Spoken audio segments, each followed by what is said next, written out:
Good morning बच्चों। आज मैं हिंदी विषय अध्यापक अतुल कुमार मिश्र आप लोगों को आपकी हिंदी पाठ्यपुस्तक नौ किसलय का दूसरा पाठ सुभागी, जो मुंशी प्रेमचंद जी के द्वारा लिखा गया है, मेरे द्वारा इस पाठ का पुनरावृत्ति कराया जा रहा है। आप लोग ध्यान से सुनिए और समझिए। बच्चों, सुभागी कहानी मुंशी प्रेमचंद द्वारा लिखित एक ऐसी कहानी है जो समाज में दिन प्रतिदिन घटने वाली समस्याओं पर आधारित है। बच्चों, तुलसी महतो जी के पास दो संतान थे। पहला संतान रामू और दूसरा सुभागी, जो कि पुत्री के रूप में थी। तुलसी महतो दोनों को समान रूप से मानते थे। बेटी बहुत ही समझदार और घर गृहस्थी के कामों में निपुण थी। रामू कामचोर और आलसी था। सुभागी का विवाह कम उम्र में ही हो गया था, लेकिन बच्चों दुर्भाग्य की बात यह है कि सुभागी कम ही उम्र में विधवा हो गई। घर में हाहाकार कोहराम मचा हुआ था। माता ईश्वर को ही दोष देती, पिता दुख के कारण अपने शक्ति को छीण समझ रहे हैं और वो ये सोचते हैं कि ईश्वर ने हमारे हंसते खेलते हुए परिवार के ऊपर ये कैसी विपद डाल दी है। इसी बीच गांव के कुछ लोग तुलसी महतो जी से कहते हैं कि सुभागी का दूसरी जगह कहीं विवाह क्यों नहीं कर देते। तुलसी महतो जी ने कहा, मैं तो विवाह सुभागी का करना चाहता हूँ, लेकिन सुभागी माने तो। इतने में हरिहर ने भी सुभागी को समझाया, परंतु सुभागी ने सिर झुकाकर कहा, चाचा, मैं आपके हर बात को मानूंगी, हर कष्ट सह लूंगी, लेकिन मैं दूसरा विवाह या दूसरा घर अब नहीं बसाऊंगी। उधर रामू, जो कि यह बात सुन रहा था, इतने में वो बोला, भैया कमाएंगे और तुम बैठ करके खाओगी, ऐसा सोच रही हो तो यह असंभव है। इतने में रामू की दुल्हन, जो कि रामू से भी तेज थी, वो भी बोली, हमने किसी का कर्जा थोड़ी खाया है, ऐसा उन्होंने कहा। बच्चों, सुभागी घर का सारा काम करती, भोजन बनाती, खेतों में काम करती, माता पिता की सेवा करती और वो किसी का जवाब नहीं देती, क्योंकि उसको यह भय था कि मेरी वजह से बात न बढ़े। इसी बीच एक दिन रामू ने ऊंची आवाज़ में कहा, इतना ही जब तुम्हें प्यार है तो अलग क्यों नहीं हो जाती। यह बात तुलसी महतो जी जब सुने तो उन्होंने कहा, मेरे रहते हुए आप सुभागी को कुछ नहीं कह सकते। रात में महतो जी जब खा पी कर सोए तो वे सोचने लगे कि रामू के जन्मोत्सव में मैंने कर्ज लेकर के जलसा किया था और सुभागी जब पैदा हुई तो मैंने पैसा रहते हुए भी इनका जन्मोत्सव नहीं मनाया। यह सोचते हुए सुबह हो गई और उन्होंने गांव के आदमियों को जमा करके कहा, पंचों, अब रामू का और मेरा एक में निर्वाह नहीं होता।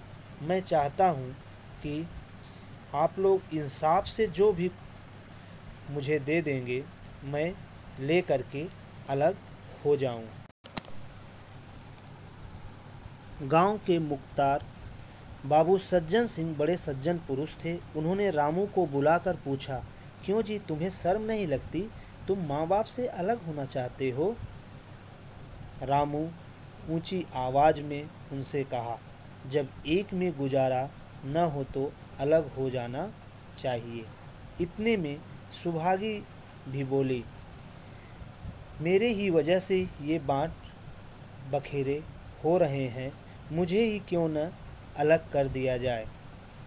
इसके बाद रामू और महतो जी अलग हो गए। मानो ऐसा लग रहा है कि जैसे घर में फूट मच गई हो। थोड़े ही दिन बाद लक्ष्मी, सुभागी और महतो जी आराम से रहने लगे। सुभागी ने एक भैंस खरीद ली और जो है अपने माता पिता के साथ सुख से रहने लगी। लेकिन यह सुख महतो जी के लिए बहुत दिन के लिए नहीं था। एकाएक उनकी ज्वर से तबीयत खराब हो गई और सुभागी यह उनकी दशा देखते ही रामू के घर गई और बोली, भैया चलकर देखो, आज दादाजी न जाने कैसे होते जा रहे हैं। 7 दिन से ज्वर नहीं उतरा। रामू चारपाई पर लेटे हुए बोला, मैं डॉक्टर थोड़ी हूँ। ऐसा जब रामू ने कहा, सुभागी वहाँ से लौट आई। सज्जन सिंह महतो जी को देखने के लिए आए। महतो जी ने सज्जन सिंह से कहा, मैं आपसे एक बात कहना चाहता हूँ, मेरी यह विनती स्वीकार करें। मेरे न रहने पर आप ही सुभागी के सब कुछ हैं। सज्जन सिंह ने कहा, ऐसा आप क्यों कहते हैं। इतने में उनकी तबीयत और भी खराब हो गई और इस ज्वर के कारण उनकी मृत्यु हो गई। मृत्यु के उपरांत लक्ष्मी ने उनका दाह संस्कार किया। रामू इस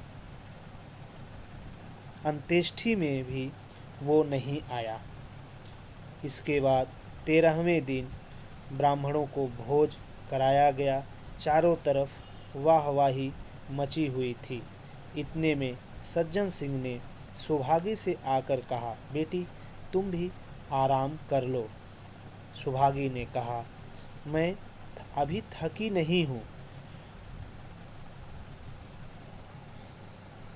दादा, आपने जोड़ लिया कि कितने पैसे खर्च हुए होंगे। सज्जन सिंह ने कहा, ये आप क्यों पूछ रही हो बेटी, बस ऐसे ही दादा। सज्जन सिंह ने कहा, कुछ 300 रुपये खर्च हुए होंगे। सुभागी घर का काम करते हुए पैसे इकट्ठा करके धीरे धीरे सज्जन सिंह के पैसे चुकता कर रही थी कि इसी बीच माँ की भी तबीयत खराब हो गई और जिससे उनका देहावसान हो गया। सज्जन सिंह ने कुछ रुपए और दिए जिससे माँ का भी क्रियाकर्म हुआ। लगभग सुभागी के ऊपर 500 रुपये का ऋण हो गया था।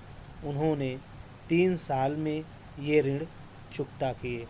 सुभागी के इस कृतज्ञ भाव को देखकर सज्जन सिंह ने कहा, बेटी मेरी एक बात मानोगी। सुभागी ने कहा, मेरा तो रोया रोया आपका गुलाम है। अगर तुम्हारे मन में यह भाव है तो मैं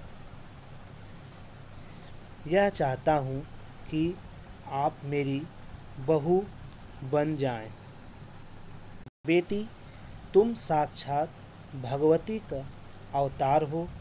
मैं आपको, ऐसा सुभागी फिर कहती हैं, मैं आपको अपना पिता समझती हूँ। आप जो कुछ करेंगे मेरे भले के लिए ही करेंगे। आपके हुक्म को कैसे इनकार कर सकती हूँ। सज्जन सिंह ने उनके माथे पर हाथ रखकर कहा, बेटी तुम्हारा सुहाग अमर हो। तुमने मेरी बात रख ली। मुझसा भाग्यशाली संसार में और कौन होगा। बच्चों, यह कहानी हर स्त्री जात के लिए एक प्रेरणार्थक कहानी है और समाज में फैली कुरीतियों को दूर करने वाली यह कहानी। बच्चों, इस तरह से सुभागी नामक कहानी पाठ का यह सारांश था। इसके बाद कुछ प्रश्न हैं जो मेरे द्वारा पढ़े जाएंगे और उसके उत्तर बताए जाएंगे। जैसे पहला प्रश्न है, रामू कौन था? तो जिसका उत्तर है रामू तुलसी महतो का बेटा था। तुलसी महतो की बेटी का क्या नाम था? जिसका उत्तर है तुलसी महतो की बेटी का नाम सुभागी था। बाबू सज्जन सिंह कौन थे? तीसरा प्रश्न है जिसका उत्तर है बाबू सज्जन सिंह गांव के मुख्तार थे। सुभागी को दोबारा शादी करने के लिए किसने समझाया था? सुभागी को दोबारा शादी करने के लिए हरिहर ने समझाया था। तुलसी महतो की दाह क्रिया में सुभागी पर सज्जन सिंह का कितना कर्ज हो गया था? जिसका उत्तर है 300 रुपये का कर्ज। बेटी तुम्हारा सुहाग अमर हो, सज्जन सिंह ने ऐसा कब कहा? जब सुभागी ने उनकी बहू बनना स्वीकार किया।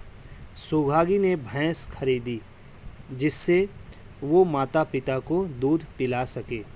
सुभागी कितने साल की उम्र में विधवा हो गई? जिसका उत्तर है 11 साल में। रामू बहुत ही आज्ञाकारी पुत्र था, ये गलत है। विधवा होने पर सुभागी को अपना जीवन पहाड़ जैसा लगता था, ये भी गलत है। रामू की दुल्हन रामू से भी तेज थी, सही है। सुभागी रात को माँ के सिर में तेल लगाती थी, सही है। रामू के जन्मोत्सव पर तुलसी ने रुपए कर्ज लेकर जलसा किया था, सही है। बच्चों, इसके बाद गद्यांश आधारित प्रश्न है। मुख्तार सज्जन सिंह ने रामू से क्या कहा? तो मुख्तार सज्जन सिंह ने रामू से कहा, क्यों तुम अपने आप से अलग रहना चाहते हो? दूसरा है, रामू ने सज्जन सिंह की बात का क्या उत्तर दिया? रामू ने सज्जन सिंह की बात का यह उत्तर दिया कि जब एक में गुजारा न हो तो अलग हो जाना चाहिए। रामू के इस कथन से उसकी किस धारणा का पता चलता है? रामू के इस कथन से उसकी इस धारणा का पता चलता है कि रामू अपने आप में अलग ढंग से जीना चाहता है। वह किसी का भार, किसी का परवाह न करते हुए अपने आप में प्रसन्न रखते हुए रहना चाहता है। सुभागी ने अलग होने की बात क्यों कही? सुभागी ने अलग होने की बात इसलिए कही क्योंकि जब देखा कि उन्हीं की वजह से घर में बाट बखेरे हो रहे थे तो वो खुद ही अलग होने के लिए। बच्चों, इसके बाद लघु उत्तरी प्रश्न है। जैसे पहला प्रश्न है, तुलसी महतो के घर में कोहराम क्यों मचा हुआ था? तुलसी महतो के घर में कोहराम इसलिए मचा हुआ था क्योंकि उनकी बेटी सुभागी 11 वर्ष की उम्र में विधवा हो गई थी। सुभागी का नाम, दूसरा प्रश्न है, सुभागी का नाम उसके चरित्र को कितना सार्थक करता है? तो इसका उत्तर है सुभागी का नाम उसके चरित्र को चरमोत्कर्ष पर ले जाता है क्योंकि सुभागी विधवा होते हुए भी सम्मानजनक जीवन व्यतीत कर रही थी। वह परिवार के हर सदस्यों का ध्यान देती थी। सुभागी अपने चरित्र के कारण ही विधवा होते हुए गांव के मुख्तार सज्जन सिंह की बहू बनी तथा आदर सम्मान से जीवन व्यतीत की। अगला प्रश्न है, सुभागी घर का काम किस प्रकार करती थी? तो सुभागी घर का काम बड़े प्रसन्नता से रात के अंतिम पहर में उठकर करती। वह उस समय कूटने पीसने तथा चौका बर्तन करती, गोबर थापती, फिर खेत में भी जाकर काम करती, वहाँ से आकर भोजन बनाती और सबको खिलाती। माँ बाप को कोई काम न करने देती। अगला प्रश्न है, सज्जन सिंह ने सुभागी से क्या आग्रह किया? जिसका उत्तर, सज्जन सिंह ने सुभागी से आग्रह किया कि बेटी, मेरी इच्छा है कि तुम मेरी बहू बनकर मेरे घर को पवित्र कर दो क्योंकि मैं जात पात का कायल हूँ। अगला प्रश्न है, तुलसी महतो और उसके बेटे रामू में से कौन गलत था और क्यों? तुलसी महतो और रामू को रत्न के समान समझता था, लेकिन रामू का जब विवाह हो गया और देखा कि पिताजी विधवा पुत्री को घर में ही रखे हैं तो वह उनसे द्वेष करने लगा, जिसके कारण वह अलग हो गया और पत्नी को लेकर माता पिता से अलग रहने लगा। पिता का अंतिम संस्कार भी नहीं किया। पिता तो बच्चों के प्रति अपना फ़र्ज निभाया, लेकिन रामू ने अपना फ़र्ज नहीं निभाया, इसलिए रामू ही गलत सिद्ध होता है। सारा गांव सुभागी की बड़ाई क्यों करता था? सुभागी के चरित्र की 4 विशेषता लिखिए। सारा गांव सुभागी की बड़ाई इसलिए करता था क्योंकि सुभागी उम्र में छोटी भले ही थी, लेकिन घर के काम में चतुर और खेतीबाड़ी के काम में निपुण थी और परिवार समाज के हर सदस्यों का आदर करती थी। सुभागी की 4 मुख्य विशेषता इस प्रकार है। वह माता पिता से बहुत प्रेम करती थी, विधवा होते हुए भी समाज में आदर और सम्मान था, वह आज्ञाकारी थी, सुभागी चरित्र की धनी थी। तुलसी महतो ने अपनी दोनों संतानों के जन्मोत्सव कैसे मनाए और अंत समय में क्या महसूस किया? जिसका उत्तर है, तुलसी महतो ने बेटे के जन्मोत्सव को रुपए कर्ज लेकर के मनाए, परंतु बेटी के जन्मोत्सव को घर में पैसा रहते हुए भी नहीं मनाए, क्योंकि बेटे को रत्न समझा था, पुत्री को जन्म के पापों का दंड। लेकिन वह रत्न कठोर निकला और यह दंड मंगलमय, यह उसने अंत समय में महसूस किया। अगला प्रश्न है, भैया महतो घबराओ मत। इसका जो है आशय स्पष्ट करना है, तो इसका आशय यह है कि भैया महतो घबराओ मत, यह वाक्य मुंशी प्रेमचंद ने तब लिखा जब तुलसी महतो अपने जीवन का अंतिम सांस ले रहे थे। उनको देखने सज्जन सिंह आए, तब उन्होंने महतो से कहा, भगवान चाहेंगे तो आप ठीक हो जाओगे और सुभागी को मैं हमेशा अपनी बेटी के समान समझता हूँ।